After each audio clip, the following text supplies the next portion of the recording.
کرتا ہے جیسے کسی خاتون اور دلہن کے لیے اس کے زوج اور شوہر کا گھر تیار کیا جاتا ہے، ویسے اس کی قبر کو بھی آمادہ کیا جاتا ہے اور اس کے لیے بہترین زینتوں کے تمام اشیاء پیش کیے جاتے ہیں۔ کیوں؟ محبت رکھتا ہے آل محمد علیہ السلام سے۔ اب یہ محبت جس زاویے سے بھی آگے دیکھیں تو یہ محبت یقیناً، اگر آپ علامہ مجلسی کا وہ کلام جو جلائے العیون میں علامہ نے بیان فرمایا، کہتے ہیں محبت کئی انداز سے ہوتی ہے، لیکن مرکز و منبع اس کا قلب ہوتا ہے۔ جب تک دل میں محبت ہے واقعاً وہ محب کہلائے گا۔ اب وہ چاہے اس کا اظہار آنکھوں سے کریں، چاہے اس کا اظہار قلم سے کریں، چاہے اس کا اظہار اعمال سے کریں، جوارح اور تمام وہ چیزیں جس سے محبت کا اظہار کریں، وہ اثر ہے اس چیز کا جو اس کے دل میں موجود ہے۔ لہذا شہید کا اطلاق جو یہاں پر آیا ہے اور اس کو مغفور اللہ یا اس کے لیے تمام تر چیزیں جو بیان کی گئی ہے، تو شہید فعیل کے وزن پر ہے، اور فعیل دونوں طریقے سے استعمال ہوتا ہے، کبھی فاعل کے عنوان سے، کبھی مفعول کے عنوان سے۔ تو یہاں پر علماء اعلام کہتے ہیں شہید ہر جگہ نہیں آیا ہے، بعض روایت میں محبت کے ساتھ آیا ہے، بعض جگہ وضاحت کے ساتھ آیا، کل مؤمن شہید وَإِن مَاتَ عَلَى فِرَاشِهِ، ہر مومن شہید ہے اگرچہ کہ وہ اپنے بستر پر دم توڑے۔ بعض جگہ جو قتل کرے فی سبیل اللہ اسے شہید کہا گیا۔ اب یہاں فقہاء کے درمیان میں مبنائی اعتبار سے اختلاف ہے کہ رمق حیات باقی ہو درک کر لیا جائے تب شہید کہا جائے گا یا نہیں کہا جائے گا۔ بعض کہتے نہیں کہا جائے گا، بعض کہتے رمق حیات تھوڑی جان تھی پہنچے اور چلی گئی تب بھی اسے شہید کہا جائے گا۔ لیکن مارکے کے بعد اگر کوئی شہید ہو جائے، کہا لفظ شہید کہا جائے گا یا نہیں کہا شہید کہا جائے گا، لیکن فقہی حکم اس پر لاگو نہیں ہوگا، یغسل و یکفن والا وہاں حکم جاری نہیں ہوگا۔ لفظ شہید میں دونوں ہے، شہید میں فاعل کا بھی معنی ہے، مفعول والا بھی معنی ہے۔ کہ پھر فاعل کے عنوان سے کیا ہوگا، مفعول کے عنوان سے کیا ہوگا؟ کہ فاعل کے عنوان سے معنی یہ ہوگا انہو ان یکون یوم القیامہ شاہدا علی من ظلمہ والمنحرفین، وہ روز قیامت شہید خود گواہی دے گا اس بات کی، شاہد کے عنوان سے، دیکھنے والے کے عنوان سے، کہ وہ گواہی دے گا کس نے اس پر ظلم کیا تھا، کون منحرفین میں سے ہے۔ یہ ایک معنی کا۔ دوسرا معنی یہ کہ نہیں، علامہ فخر الدین ترئی رحمۃ اللہ علیہ جس کی کتاب کے اوپر بہترین حاشیہ امام راحل امام خمینی رحمۃ اللہ علیہ نے بہترین انداز سے لکھا، فقہی مبانی میں کہتے ہیں شہید کا معنی یہ ہے شاہد کے عنوان سے نہیں، مشہود کے عنوان سے لیجئے۔ کہ مشہود کا عنوان کیا ہوگا؟ کہ ان اللہ والملائکہ تشہد، کہ اللہ اور ملائکہ گواہی دیں گے کہ اسے محبت اہل بیت میں مارا گیا، اس کی ہر سانس میں ولایت علی تھی، یہ معرفت آل محمد رکھتا تھا، اس کا چلنا تعلیم آل محمد کو آشکار کرتا تھا، یہ جب کلام کرتا تو سیرت آل محمد پہ گفتگو کرتا، احادیث آل محمد کو نقل کرتا۔ وہ گواہی دیں گے اس بات پر کہ ملائکہ اس نے اپنے لیے کچھ نہیں کیا، جو کوئی کام کیا ہے تو قربتاً اللہ کیا ہے، اگر محبت بھی کی ہے تو محبت للہ کی ہے، بغض بھی کیا ہے تو واقعاً بغض للہ کیا ہے۔ کسی کو اپنی ذات کے اعتبار سے معیار نہیں بنایا، جس کو اللہ نے اپنے نزدیک محبوب سمجھا اس نے اسی سے محبت کی، اللہ نے جسے اسے مردود سمجھا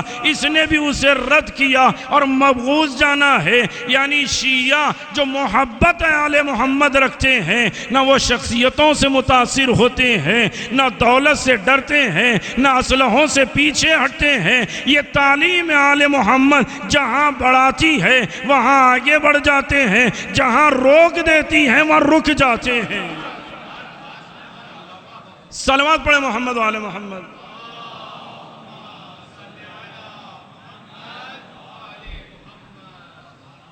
لہذا محبت ہے تو محبت اہل بیت بھی ہے۔ یہاں پر آغا مشہدی نے بہترین مقالے کے طور پر ایک بات کو پیش کیا کہ محبت فطری ہے، اور اللہ نے فطرت کے اندر جاذب رکھا ہے کہ محاسن کو دیکھ کر اس کے قریب آ جائیں، فطری ہے۔ آبشار کو دیکھا قریب چلے جائیں گے، سبز و شاداب جگہ دیکھی طبیعت میں خوشی محسوس ہوگی۔ اس میں یہ نہیں ہے کہ مسلمان ہو تو خوش ہوگا، غیر مسلمان ہوگا تو خوش نہیں ہوگا، کوئی ایسی بحث ذات اور مذہب کی نہیں پائی جاتی۔ کہا کیوں؟ کہ جب محاسن اچھے ہو تو فطرت خود بخود اس کی طرف چلی جاتی ہے۔ کہا کیوں؟ جب اشیاء میں محاسن اور کمالات ہو تو محبت اس کے طرف پیدا ہو جاتی ہے۔ اسی لیے محبت کے تقاضوں میں یہ ہے کہ محبت ایک وہ ہے جو قانون نہیں رکھتی ہے، انفعالات پر مشتمل ہوتی ہے، جذبات پر مشتمل ہوتی ہے، خواہشات پر مشتمل ہوتی ہے، اپنی نفع و نقصان کے اعتبار سے دیکھتا ہے۔ اب اگر واقعی طور سے دیکھنا ہو تو اگر منظر اچھا ہو جمادات میں، اگر منظر اچھا ہو نباتات میں تو انسان اس کے قریب چلا جاتا ہے۔ تو علماء متکلمین لکھتے ہیں کہ جب منظر جمادات میں اچھا ہو تو قریب چلا جاتا ہے، نباتات میں اچھا ہو تو اس کے قریب چلا جاتا ہے۔ اسی لیے اللہ نے انبیاء اور معصومین کو بھیجا تو اپنے زمانے کا بہترین اور کامل ترین اور محاسن سے لبریز ایسی شخصیتوں کو بھیجا، چاہے کسی مذہب کا بھی ہوگا فوراً چہرہ دیکھے گا تو قریب چلا آ جائے گا۔ یہ کریم ہے، ہمیں ان کے قریب جانا ہے، یہ رحیم ہے، ان سے مانگ لینا چاہیے، ان کے قریب ہونا چاہیے۔ وہ حسن یوسف تھا جس کو دیکھ کر خنجر چلتا رہا، لوگ دیکھتے رہے، تکلیف محسوس نہ ہوئی۔ کہا کیوں؟ کہ جب منظر اچھا ہو تو انسان اپنے وجود کو بھول جاتا ہے۔ تو میں رک کر کے جملہ کہوں، وہ یوسف ہے جس کو دیکھ کر درد پتہ نہ چلے، لیکن حسن یوسف کتنا بھی آگے لے جائیں اس نبی کے برابر نہیں لا سکتے ہیں۔ جو قدم رکھے قحط زدہ زمین پر ہریالی نکل آئے، اگر کنکری لیں تو کلمہ پڑھنے لگے، اگر لعاب سوکھے کنویں میں ڈالیں تو چشمہ پھوٹنے لگے، اگر وہ نبی آگے بڑھ کر اشارہ کرے تو چاند دو ٹکڑے ہو جائیں۔ تو بس اتنا فرق ہے یوسف میں اور نبی میں، وہ بھی نبی ہے یہ بھی نبی ہے، لیکن یوسف کا حسن تھا لیکن ساتھ میں سایہ بھی تھا، لیکن محمد کا حسن اتنا عظیم تھا کہ سایہ نہ تھا بلکہ سایہ کی جگہ علی ہر قدم پر سایہ بنتے رہے۔ اب چاہے علی نبی کو دیکھو چاہے علی کو دیکھو، جو تاثیر محمد کو دیکھنے میں ہے وہی تاثیر علی کو دیکھنے میں ہے۔ تو آز لحاظ نوعیت حسن دیکھتے جائیں قریب ہوتے چلے جائیں گے۔ اسی لیے اہل بیت انبیاء ائمہ تو دور، جناب موسیٰ فرزند امام محمد جواد علیہ السلام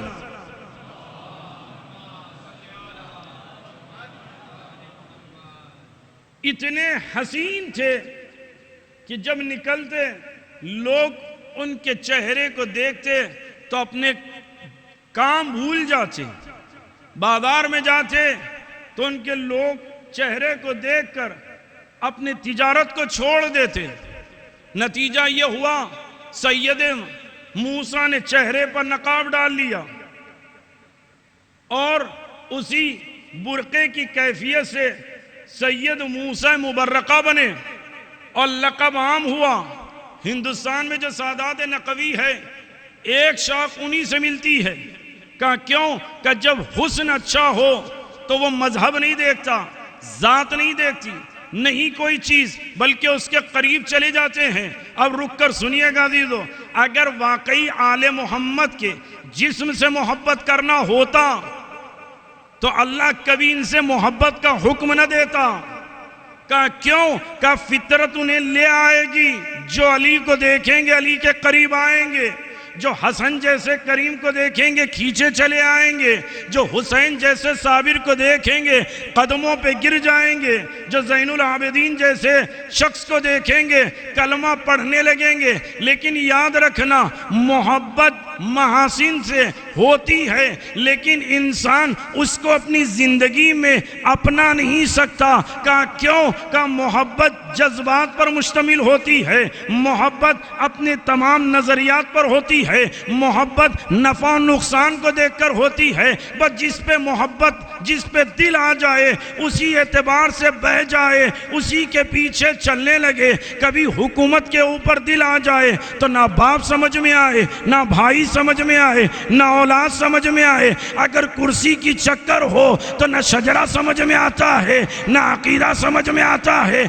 لیکن عزیزو، یہ محبت ہے جس میں کوئی قید نہیں پائی جاتی، نہیں اس میں کوئی شرط پائی جاتی ہے۔ اللہ نے حکم دیا اگر یہ محبت کرو آل محمد سے، لیکن یہ محبت تمہارے جذبات پر مشتمل نہیں ہوگی، تمہاری مرضی سے نہیں ہوگی۔ میں قانون بناؤں گا، ان تحبون اللہ فاتبعونی۔ اے نبی ان سے کہہ دیجئے گا اگر یہ آپ سے محبت کرتے ہیں اب آپ کی اپنی مرضی نہ چلنے دینا، بلکہ ان سے کہنا اگر محبت ہے مجھ سے تو میرا اتباع کرنا۔ اللہ سے محبت اتباع رسول، رسول سے محبت اتباع کا نام ہے۔ تو پتہ چلا اللہ نے محبت آل محمد مانگی ہے، لیکن شرط کے ساتھ، قید کے ساتھ، بغیر شرط و شروط کے اللہ نے اس محبت کو نہیں رکھا۔ اب شرائط میں اولین شرط یہ ہے کہ طہارت ہونا چاہیے۔ اب چاہے طہارت جسمانی ہو، چاہے طہارت شجرے والی ہو۔ صلوات پڑھے محمد والے محمد پر۔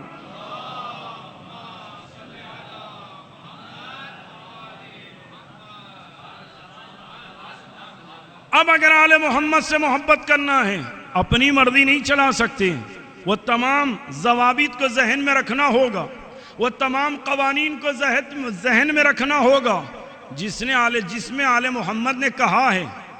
اسی لیے کہا اللہ نے قرآن کے اندر جو میرا نبی دے اسے لے لینا، جس سے میرے نبی نے منع کیا رک جانا۔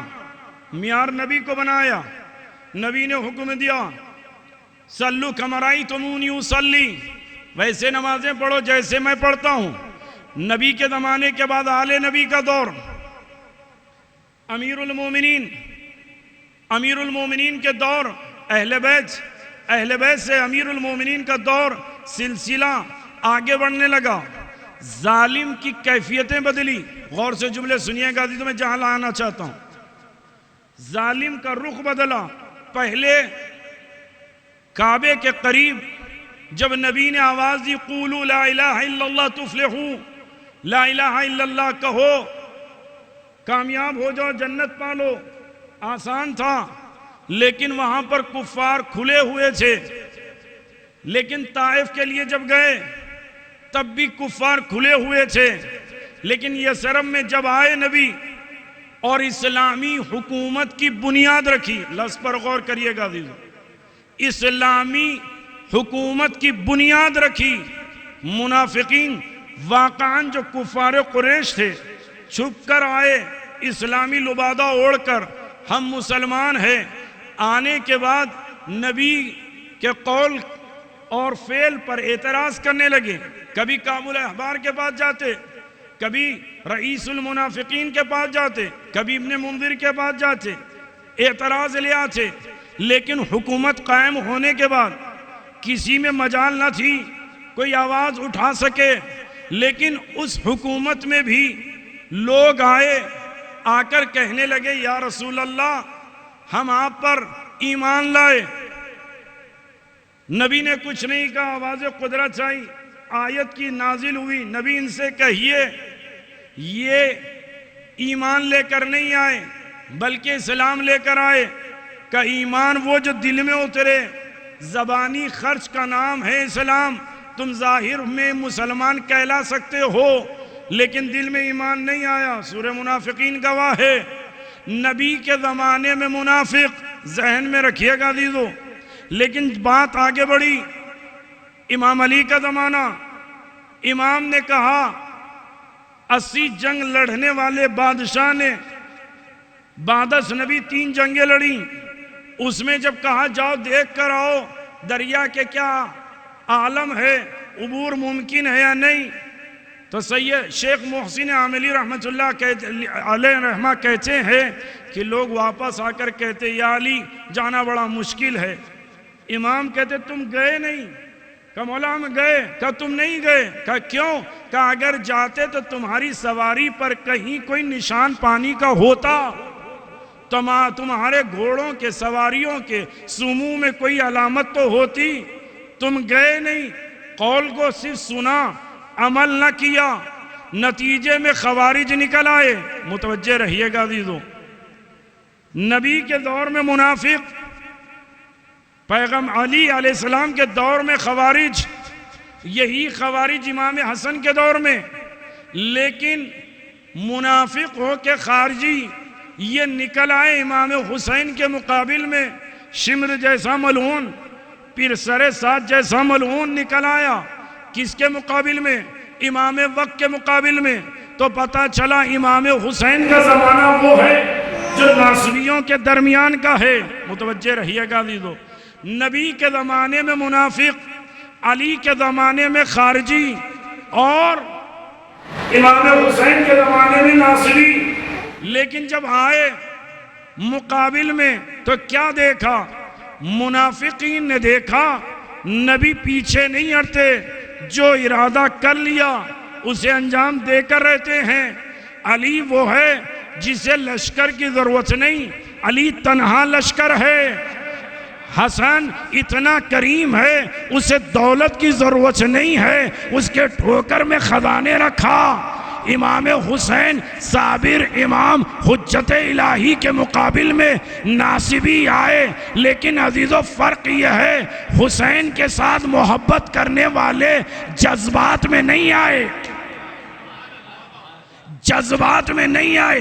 تمام مقاتل اسبغ ابن نباتہ، قاسم ابن نباتہ موسوعہ اٹھا کر آج کے صادق محمد صادق قرباسی صاحب کے زمانے تک کے تمام مقاتل اٹھائیے، ہر کسی نے مقتل لکھنے والے اپنا ہو کے پرایا یہ بات لکھنے پر مجبور ہے کہ ہر کوئی شہید عاشور کے دن جذبات میں آ کر بغیر حسین کی اجازت لیے مقتل میں چلا گیا۔ کہیں کسی نے نہیں لکھا کہ مقتل میں جانے والا پہلے حسین سے اجازت لیتا پھر مقتل میں جاتا۔ کہا کیوں؟ اگر بغیر اجازت سے جاؤں تو یہ جذبات کہلائیں گے، اگر اجازت سے جاؤں تو یہ شہادت کہلائے گی۔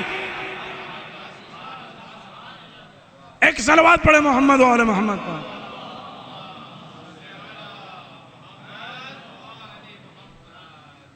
اب عزیزو جس بات کی طرف لانا تھا میں وہاں لے آیا، یہ تسلسل چلا، لیکن پانچویں امام چھٹے امام کے زمانے میں جناب زرارہ، ابان ابن تغلب اور دیگر اصحاب، آگے بڑا زمانہ آٹھویں امام کے زمانے میں یونس ابن عبد الرحمن، فضل ابن شازان، ایسے فقہا گزرے۔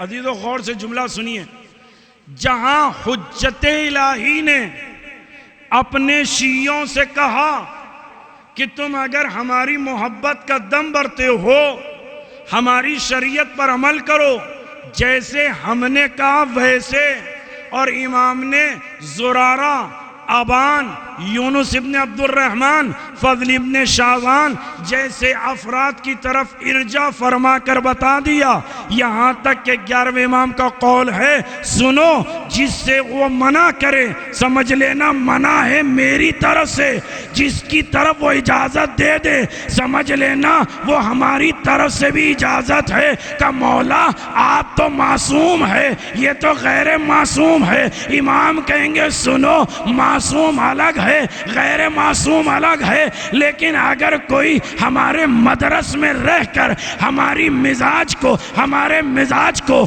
ہماری شریعت کو قرآن کی دلیلوں سے ہماری سنت سے سمجھ چکا ہے تو اس کو قاضی بنانا اس کا حکم ہمارا حکم ہے، اس کو رد کرنا گویا تم نے ہمیں رد کیا۔ یہی دائرہ آگے بڑھا جب آخری امام سے پوچھا کہ مولا غیبت شروع ہو رہی ہے، کس کی طرف رجوع کریں؟ تو امام نے کیا کہا؟ ہمارے رواج اور ہمارے فقہاء تم پر حجت قرار دیے گئے، ان کی طرف رجوع کرو۔ اب عزیزان گرامی اٹھائیے تاریخ جناب شیخ کلینی رحمت اللہ علیہ سے لے کر شیخ صدوق علیہ رحمہ، شیخ مفید علیہ رحمہ، شیخ توسی علیہ رحمہ، جناب ابن براج، جناب قاضی، جناب علامہ محقق ہلی، علامہ ہلی، شہید اول، تمام تاریخ کو اٹھائیے۔ ہر فقیہ نے کلام معصوم کو آیت کی روشنی میں سمجھ کر، عقل کے پیمانے پر کیفیت کو سمجھ کر پھر کلام کیا ہے، تو ایسا کلام کیا ہے کہ زمانے نے واقعی فخر کیا ہے۔ استاد محترم حافظ بشیر حسین نجفی حفظہ اللہ کا بیان ہے، کہتے سنو وہ حضور ائمہ کا زمانہ اور ہے، غیبت کا زمانہ اور ہے۔ حضور ائمہ کے زمانے میں زرارہ جاتے، بحث کرتے، واپس آتے، غور سے جملہ سننا دیدو، آ کر کہتے مولا وَامْسَحُوا بِرُؤُوسِكُمْ، قرآن تو کہہ رہا ہے آیت وضو میں سر کا مسح کیا جائے، اور ہم مقدم راس کا مسح کرتے ہیں۔ امام نے جناب زرارہ سے کہا زرارہ کیا آیت میں حرف با نہیں دیکھتے؟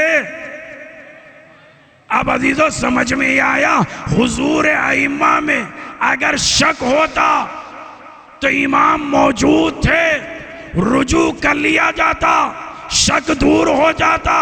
کلام میں شک ہو تو شک کو رفع کرنے والا امام موجود ہے، روایت صحیح ہے، سقیم ہے، بتانے والا منصف امام ہے۔ یہ حضور ائمہ ہے جہاں مزاج ائمہ مباشر پوچھ لیا جاتا ہے، لیکن غیبت کے زمانے میں امام نہیں ہے تو فقہاء نے اتنا تفقہ کیا کون سی روایت ہماری ہے، کون سی روایت ہماری نہیں ہے۔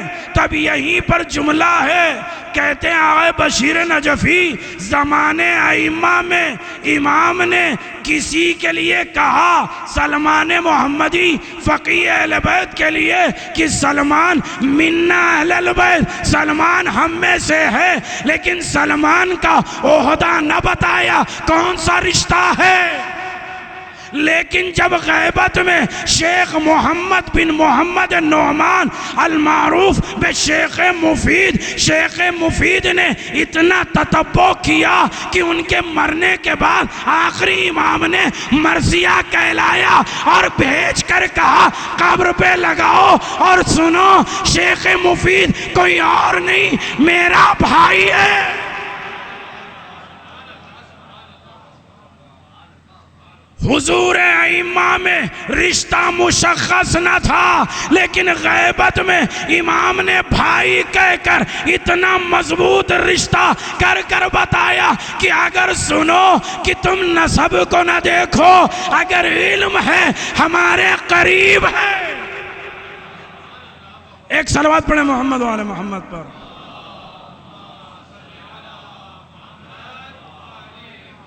اس سے بہتر صلوات پڑھیں محمد و آل محمد۔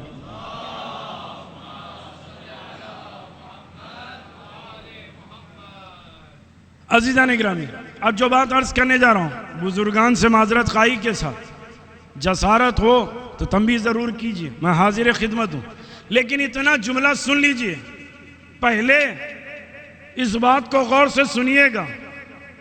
ایک شہید کی مجلس ہے، لوگ یہ سمجھ رہے ہیں، دنیا یہ سمجھ رہی ہے، سوشل میڈیا یہ سمجھ رہا ہے کہ حسن نصر اللہ چلے گئے لہذا اب حزب اللہ باقی نہیں رہے گی۔ فلاں قائد چلے گئے، جنرل قاسم سلیمانی چلے گئے، اب کوئی ایران کے اندر لشکر نہ رہا، ابو مہدی مہندس چلے گئے، حشد شعبی کا وارث نہ رہا۔ یہ تصور انہوں نے شخصیتوں کو دیکھ کر کیا، اور ہم نے انہیں شخصیت سمجھ کر نہیں مانا۔ کیا کہنے چاہ رہا ہوں عزیزو، انہوں نے پوری تاریخ اٹھائیے گا، چاہے حسن نصر اللہ ہو، چاہے قاسم سلیمانی ہو، یا ابو مہدی مہندس ہو، یہ تمام کے تمام وہ ہے کہ انہوں نے اپنے وجود کو ظاہر نہ کیا، بلکہ ہر وقت یہ کہا آج ہمارا نائب امام موجود ہے، جو وہ کہے گا ہم وہی کریں گے۔ اب ہمیں اس بات پہ فکر نہیں ہے کہ کون آیا کون گیا، بلکہ ہماری نگاہ میں مرجعیت ہے۔ اب جب تک مرجعیت رہے گی، امام شیعیت کو سہارا دینے والے ہیں، اب چاہے زمانے میں قاسم سلیمانی ہو یا نصر اللہ۔ ہمارے مراجع اعظام غیبت کے وہ تمام چیزوں کے ذمہ دار ہیں جنہوں نے اپنے تمام وقت کو، قربانیوں کو دے کر شیعت کو مرکز میں رکھا، کبھی شیعت کو توڑنے نہیں دیا گیا۔ اب آج نہ سمجھ، میں اپنے لیے کہہ رہا ہوں، کسی توہین نہ ہو، مجھ جیسے نہ سمجھ افراد یہ سمجھتے ہیں شیعوں کا مرکز فلاں ہے، شیعوں کا مرکز یہ ہے۔ عزیزو، نظریات کا ظاہر کرنا دلیل کے ساتھ اچھی چیز ہے، لیکن ہر جگہ بیان کرنا ضروری نہیں ہے۔ اب لوگ کوشش میں یہ ہے، حوض قم الگ ہے، حوض نجف الگ ہے، وہاں وہ تعلیم ہے، یہاں یہ تعلیم ہے۔ یاد رکھیے، میں بارہا بار کہہ رہا ہوں، قم میں بھی کہہ کر آیا ہوں، نجف میں بھی کہہ چکا ہوں، پھر دوہرا رہا ہوں، یہ چاہے حوض قم ہو چاہے حوض نجف ہو، یہ قینچی کے دو رخ ہے جو باطل کو کاٹنے کے لیے بنے، آپس میں لڑنے کے لیے نہیں۔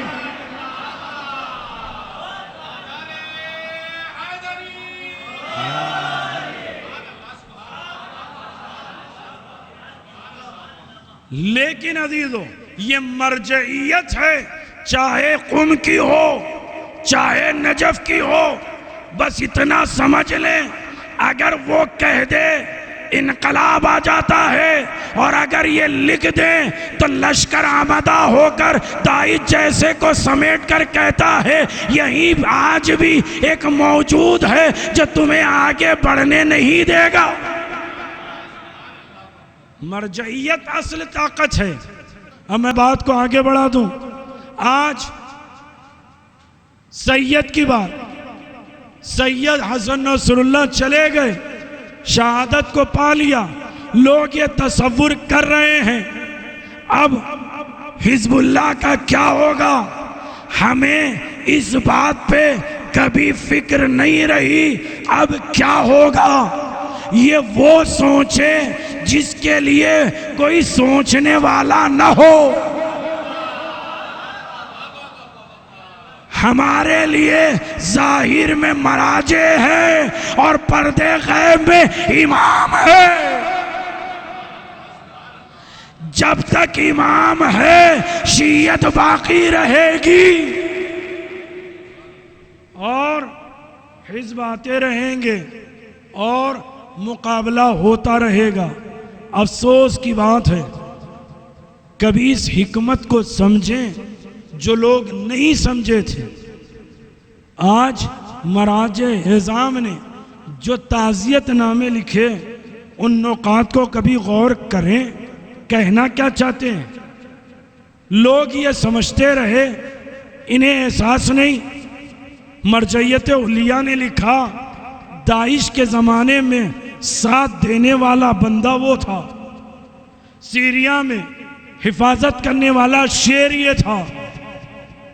اور بہترین جملہ، اتنا کہہ کر مصائب کی طرف آؤں، خلاصے کلام مراجع کا اگر سمجھنا ہو، جہاں پر قائد نے کہا اٹھو، ہر مسلمان اٹھے، جہاں پر مرجعیت علیہ نے جھنجھوڑا ہے، وہاں پر شیخ بشیر نجفی حفظہ اللہ نے تعزیت میں ایک جملہ لکھا، ابھی تم اتنا سمجھ لو تم کہاں پر ہو؟ اسرائیل میں بحث ہو رہی ہے، خوشی منا رہے ہیں سیریا میں، جبکہ یہ شیر ہر جگہ دفاع حق کرتا رہا۔ آغا بشیر نے وہی جملہ کوٹ کیا جو امیر المومنین نے معاویہ سے کہا، معاویہ کبھی یہ نہ سوچنا میں مجبور ہو گیا، ابھی بھی وہ تلوار میرے پاس باقی ہے جس سے میں نے تیرے چچا کو، بھائی کو، ماموں کو تلوار کا مزہ چکایا تھا، کہ آج بھی وہ باقی ہے۔ مراجع کہتے ہیں تم یہ نہ سمجھنا شیعوں کو مارو گے شیعہ ختم ہو جائیں گے، ارے جب تک وارث باقی ہے، اگر ہم مر بھی جائیں وہ آئے گا اور ہمارا بدلہ لے کر۔ صلوات پڑھیں محمد و آل محمد۔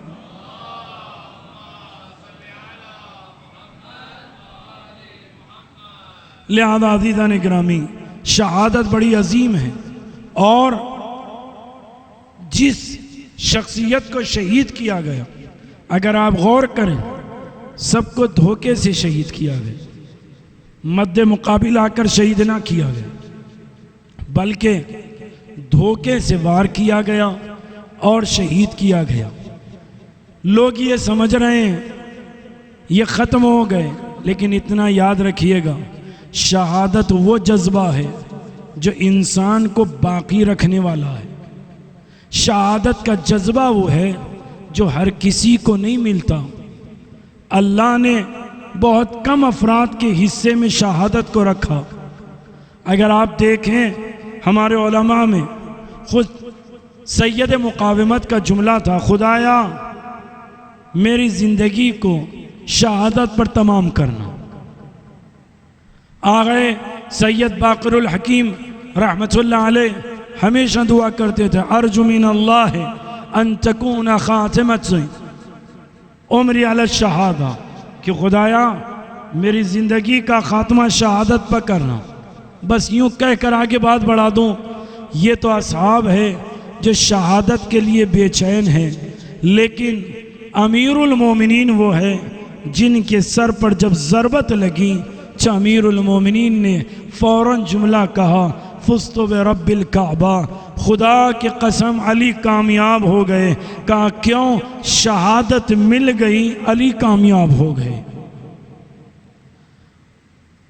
شہادت کا جذبہ بڑا عظیم ہے عزیزوں،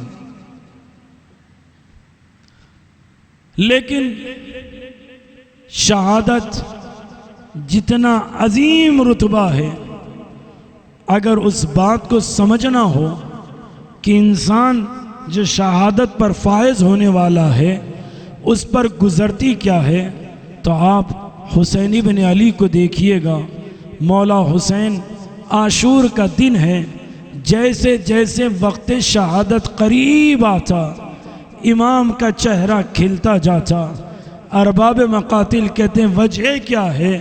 تو عبداللہ دسی کہتے ہیں حسین جیسے جیسے شہادت کے قریب آتے گئے حسین کا چہرہ کھلتا گیا، لیکن ہندوستان کے ارباب مقاتل کہتے ہیں علی اصغر سے پہلے تک حسین کا چہرہ بڑا کھلا ہوا تھا، لیکن جب علی اصغر کو لے کر چلے ہیں تو حسین کے چہرے پر ایک ایسا اثر تھا کہ حسین نے ایک مرثیہ پڑھا اور کہا شیعتی اللہ اکبر لیتکم فی یوم عاشورا جمیعا تنظرونی، اے میرے شیعو کاش تم کربلا میں ہوتے۔ عزیزو ایک سید شہید پر رونے آئے، امام حسین نے نوحے میں کیا کہا؟ ان سمیت بغریب او بشہید فانجبونی، جب کبھی کسی غریب یا شہید کا ذکر سننا تو مجھ پر دہاڑے مار کر رونا۔ کہا مولا کیوں؟ کہا جیسے میں شہید ہوا۔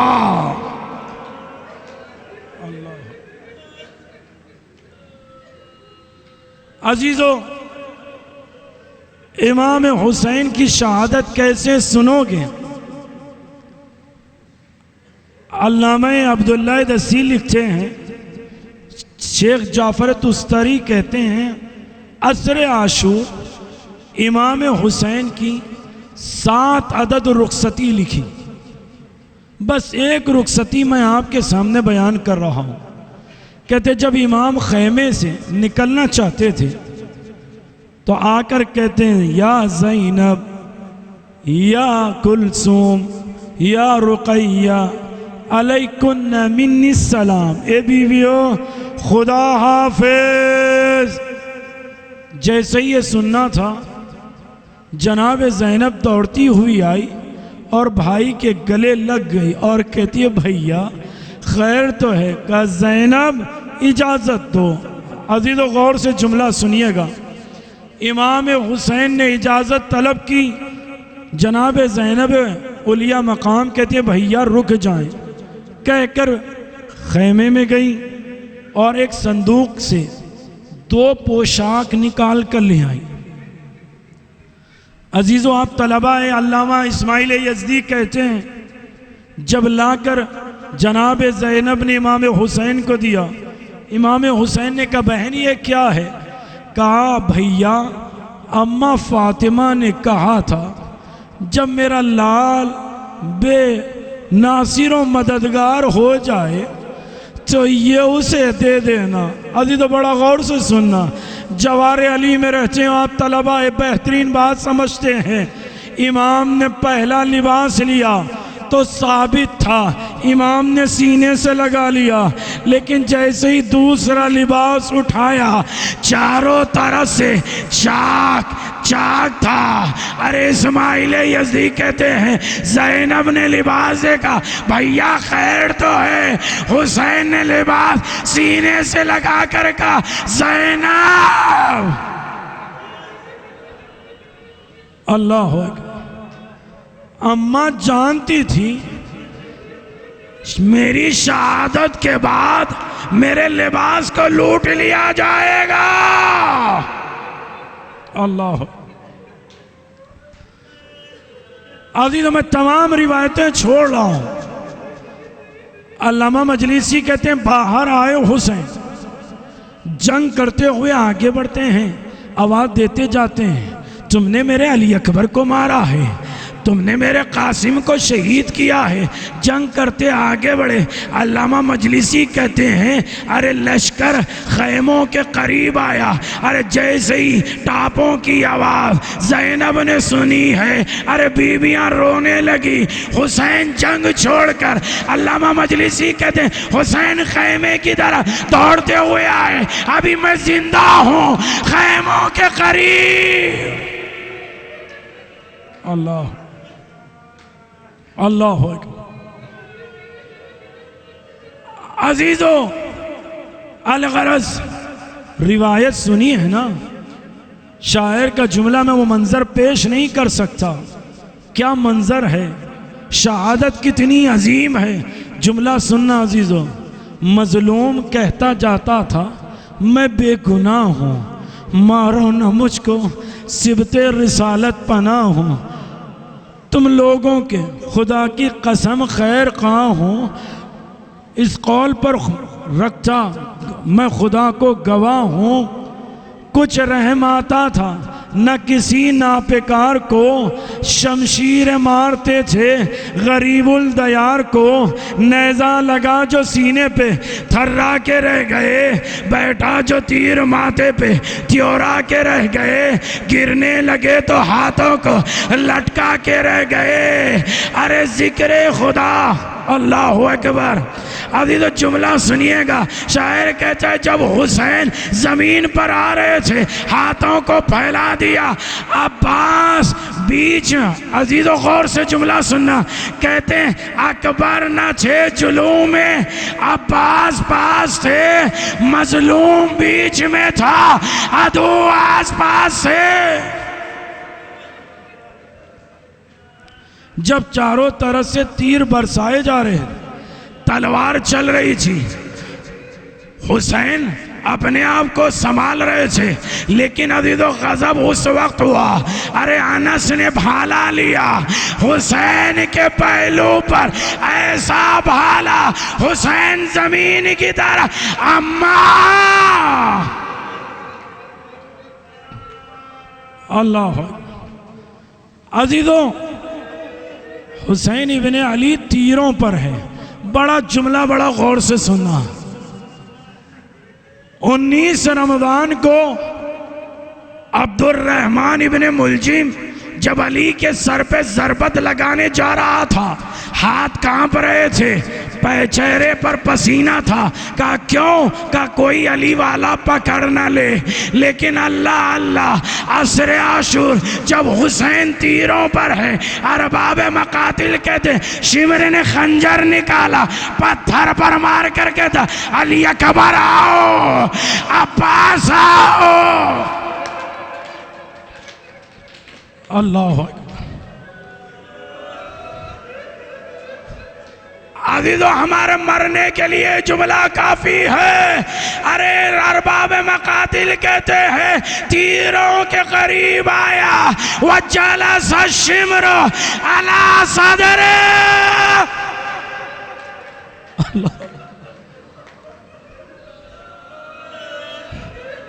اللہ عزیزو بس آخری روایت سننا، جب حسین کے سینے پہ شمر ہے، روایت یہ ہے اونٹ بلبلا رہے ہیں، گھوڑے ہنہنا رہے ہیں، ہر کوئی آواز، تلواریں آپس میں ٹکرا رہی ہے۔ روایت یہ ہے امام کے سینے پہ شمر، ایسے عالم میں روایت یہ ہے ایک بہن کی آواز آئی جو کبھی باہر بغیر بھائیوں کے نہ آئی، اے شیر میرا بھائی۔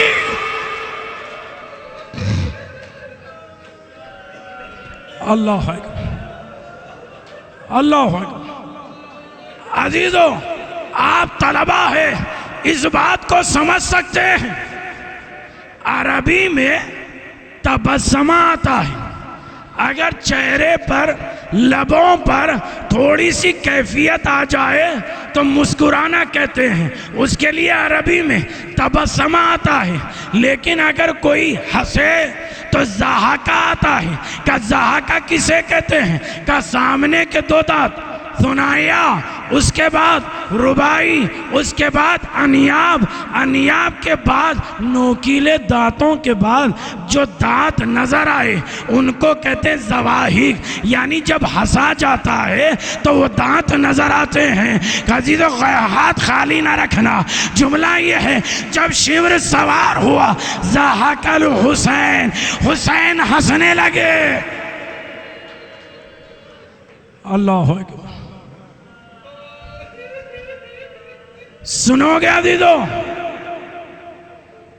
11 احتمال وجہ لکھی گئی، بس 2 احتمال سنیے گا۔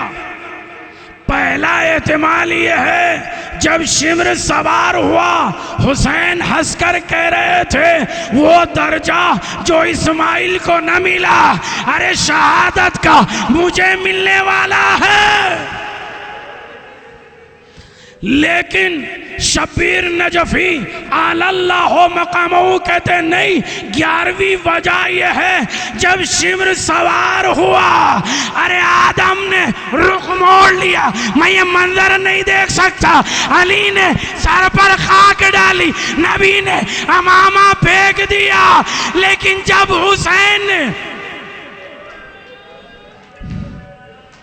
اللہ اکبر، جب حسین نے تیروں کی بلندی سے نبی کو دیکھا صبر کیا، بابا کو دیکھا صبر کیا، نانا کو دیکھا صبر کیا، لیکن جب ماں فاطمہ کو دیکھا ہنس کر کا اماں تماچے نہ لگانا، اماں مجھے کوئی تکلیف، اماں عزیزہ شیور نے حسین کو پلٹا، خنجر چلا، پالیا واہ محمد واہ۔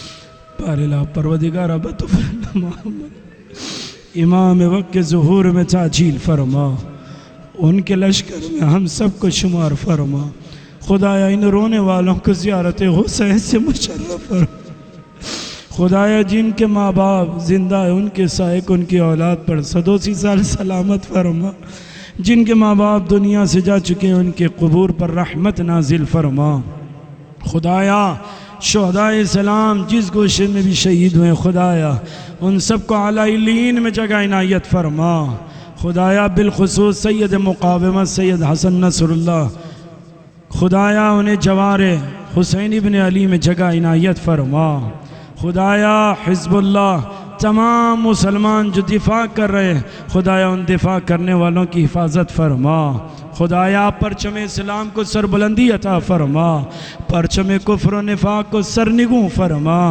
خدایا تشیع کی حفاظت فرما، مراجع اعظام کی حفاظت فرما، خدایا سید قائد کی حفاظت فرما، خدایا تجھے واسع آل محمد کا ہمارے دعاؤں کو قبول فرما، خدایا اگر دشمنان اہل بیت لائق ہدایت ہے تو ان کی ہدایت فرما، ورنہ نیست و نابود فرما، خدایا تجھے واسع آل محمد کا ہمارے دعاؤں کو قبول فرما، مرحومین کی مغفرت فرما، خدایا جوار علی علیہ السلام میں رہنے کی اس نعمت عظیم کو ہم سے سلب نہ فرما، خدایا جوار علی علیہ السلام میں رہ کر علم دین حاصل کرتے ہوئے اس پر عمل کرنے کی توفیقات کرامت فرما، طلباء کے امور کو آسان فرما، خدایا ان کے مشکلات کو دور فرما، خدایا تجھے واسع آل محمد کا اگر ہماری زندگی میں کوئی ایک ایسا لمحہ آنے والا ہے جس سے ولایت علی سے دور ہونے والے ہیں یا شریعت آل محمد سے دور ہونے والے ہیں، خدایا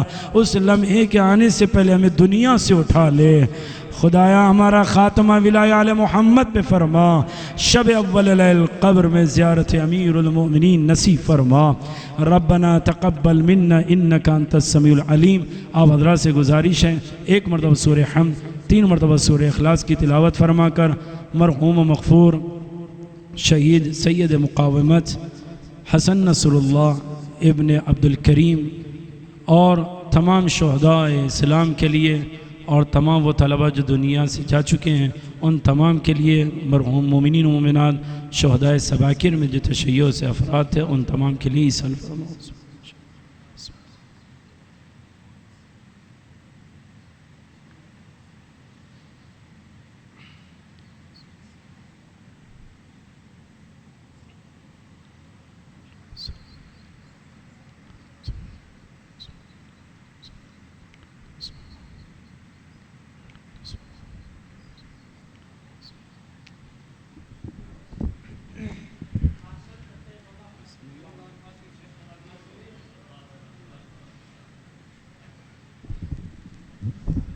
السلام علیک یا امیر المومنین، السلام علیک یا سید الوسیین، السلام علیک یا سیدی و مولائی وعلا ضجعیک آدم و نوح وعلا جاریک حود و صالح ورحمت اللہ وبرکاتہ، السلام علیک یا ابا عبداللہ وعلا الارواح التي حلت بفنائک، علیک منی سلام اللہ ابدا ما بقیت وبقی اللیل والنہار ولا جعلہ اللہ آخر لحد منی لزیارتکم۔ السلام علی وعلى علي بن